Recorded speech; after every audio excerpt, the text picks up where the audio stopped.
Corona virus pandemic दुनिया का पहला ऐसा पेंडेमिक नहीं है जिसके कारण पूरी दुनिया परेशान है।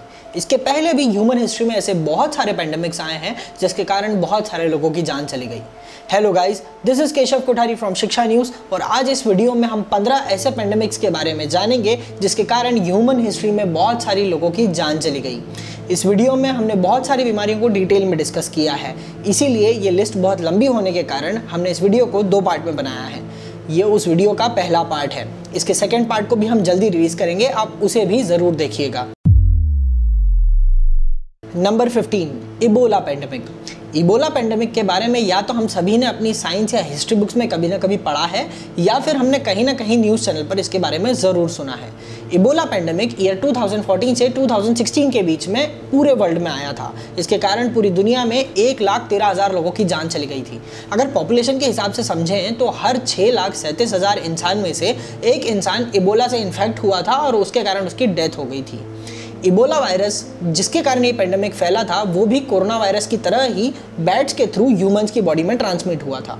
इस वायरस के सबसे पहले इन्फेक्शन के केसेस साउथ ईस्ट जीनिया जो कि अफ्रीका में आता है वहाँ देखने को मिले थे।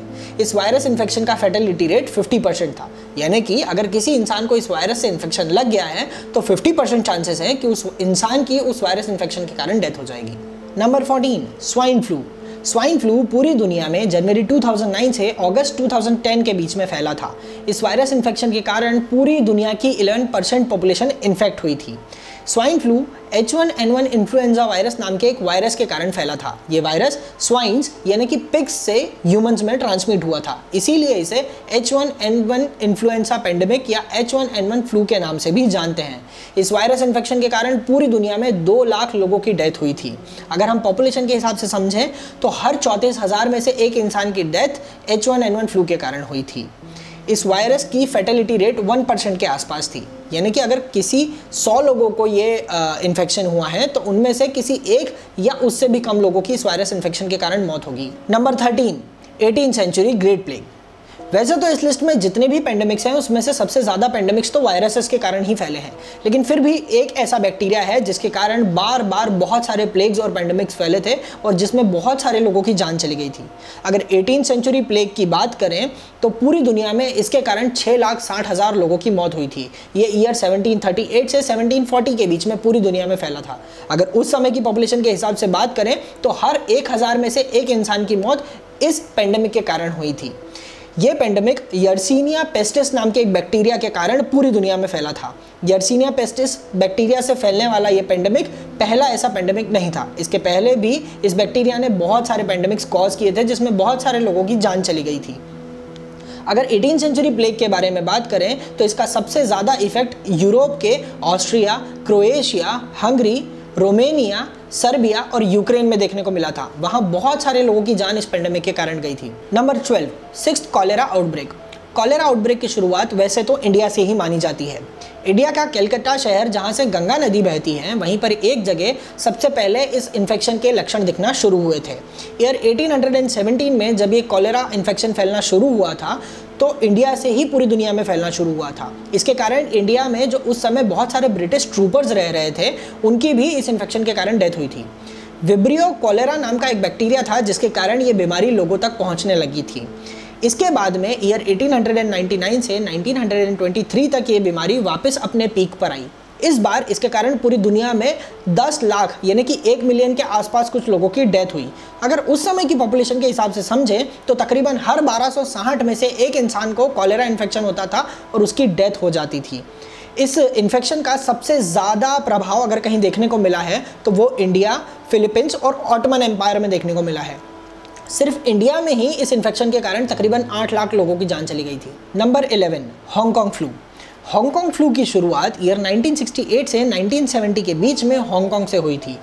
H3N2 नाम का एक वायरस जो कि H2N2 नाम के एक वायरस का म्यूटेटेड वर्जन है, उसी के कारण ये पेंडेमिक पूरी दुनिया में फैलना शुरू हुआ था। वायरसेस के कारण फैलने वाले पेंडेमिक्स में से ये पेंडेमिक सबसे लेटेस्ट और सबसे खतरनाक पेंडेमिक्स में से एक है। इस वायरस इन्फेक्शन के कारण पूरी दुनिया में तकरीबन 10 लाख यानी कि वही 1 मिलियन लोगों की जान चली गई थी। सिर्फ यूएसए कंट्री जो है, उसी कंट्री के अंदर इस इन्फेक्शन के कारण 1 लाख से भी ज़्यादा लोगों की जान गई थी। अगर उस टाइम के हिसाब से समझेंगे तो 3540 में से एक इंसान को इस वायरस से इन्फेक्शन होता था और उस इंसान की डेथ हो जाती थी। इसका फैटेलिटी रेट काफ़ी खतरनाक था। Number 10, Russian flu. Russian flu की शुरुआत ईयर 1899 से 1890 के बीच में रशिया से ही हुई थी और इसके कारण रशिया के काफ़ी बड़े पॉपुलेशन को इम्पैक्ट हुआ था। रशियन फ्लू को एशियाटिक फ्लू या फिर फ्लू पेंडेमिक के नाम से भी जानते हैं। उस समय इस पेंडेमिक के कारण तकरीबन 10 लाख लोगों की जान चली गई थी। अगर पॉपुलेशन के हिसाब से समझेंगे तो हर 1650 लोगों में से एक इंसान की मौत इस फ्लू पेंडेमिक के कारण हो रही थी। ये पेंडेमिक H1N1 इन्फ्लुएंजा वायरस नाम के एक वायरस के कारण फैलना शुरू हुआ था। जितने भी इन्फ्लुएंजा वायरस पेंडेमिक्स फैले हैं उन सभी में से ये सबसे डेडली में से एक है। Number 9, Asian flu. Asian flu की शुरुआत 1957 में चाइना के गुजो प्रोविंस में हुई थी, जब कुछ लोगों में H2N2 वायरस के इन्फेक्शन के केसेस और सिम्टम्स दिखना शुरू हुए थे। H2N2 virus avian influenza virus और ह्यूमन इन्फ्लुएंजा वायरस का एक कॉम्बिनेशन था। इस वायरस के केसेस सबसे पहले चाइना में तो दिखे थे, लेकिन बाद में ये पूरे एशिया में फैल गया था। इसके कारण पूरी दुनिया में तकरीबन 11 लाख लोगों की जान चली गई थी। अगर उस समय की पॉपुलेशन के हिसाब से समझेंगे तो हर 2270 लोगों में से एक इंसान की डेथ इस पेंडेमिक के कारण हुई थी। 20th सेंचुरी में टोटल 3 मेजर इन्फ्लुएंजा पेंडेमिक्स आए थे। सबसे पहला 1918 का स्पेनिश फ्लू, जिसके बारे में हम आगे और डिस्कस करने वाले हैं। नंबर 2 था 1957 का एशियन फ्लू और नंबर 3 था 1968 का हांगकांग फ्लू, जिसके बारे में हम ऑलरेडी वीडियो में डिस्कस कर चुके हैं। इन तीनों पेंडेमिक्स में से एशियन फ्लू सबसे कम डेडली था। Number 8, 17th century plague. Year 1600s में पूरी दुनिया में एक सीरीज ऑफ प्लेग्स की शुरुआत हुई थी। Plague of London and plague of Milan भी इसी का पार्ट थे। इन सभी को कलेक्टिवली 17th सेंचुरी प्लेग कहा जाता था, जो कि 1665 से 1666 में अपने पीक पर थे और पूरी दुनिया में उस समय सबसे ज़्यादा लोगों की जान इसके कारण गई थी। सिर्फ लंदन में ही 10 लाख लोगों की जान इस इन्फेक्शन के कारण चली गई थी। पूरी दुनिया में 30 लाख यानी कि 3 मिलियन लोगों की जान चली गई थी इस इन्फेक्शन के कारण। ये इन्फेक्शन यर्सीनिया पेस्टिस नाम के एक बैक्टीरिया के कारण फैलना शुरू हुआ था। ये बैक्टीरिया इन्फेक्टेड रैट्स या इन्फेक्टेड फ्लीज, जिसे हम हिंदी में संक्रमित चूहे या संक्रमित पिस्सू कह सकते हैं, या तो उनके काट लेने से या उनके इन्फेक्टेड खाने को खा लेने से ह्यूमन बॉडी में ट्रांसमिट होता था और फिर ह्यूमन टू ह्यूमन फैलना शुरू होता था। अगर उस समय की पॉपुलेशन काउंट के हिसाब से समझेंगे तो हर 183 इंसानों में से एक इंसान को इस पेंडेमिक के कारण अपनी जान गंवानी पड़ती थी। तो ये थी गाइस दुनिया के 15 सबसे खतरनाक पेंडेमिक्स में से 8 पेंडेमिक्स के बारे में डिस्कशन। अभी भी टॉप 7 पेंडेमिक्स का डिस्कशन बाकी है, जिसके बारे में हम सेकंड वीडियो में डिस्कशन करेंगे। उस वीडियो को आप ज़रूर देखें, लेकिन उसके पहले इस वीडियो को लाइक करना ना भूलें। इसे अपने फ्रेंड्स और फैमिली के साथ भी शेयर कीजिए। हमारे फेसबुक और इंस्टाग्राम पेज को फॉलो कीजिए और हमारे यूट्यूब चैनल को सब्सक्राइब कीजिए, ताकि ऐसे और भी अमेजिंग वीडियोज़ और डिस्कशंस आप लोगों तक पहुँचते रहे। And as always, thank you so much for watching Shiksha news.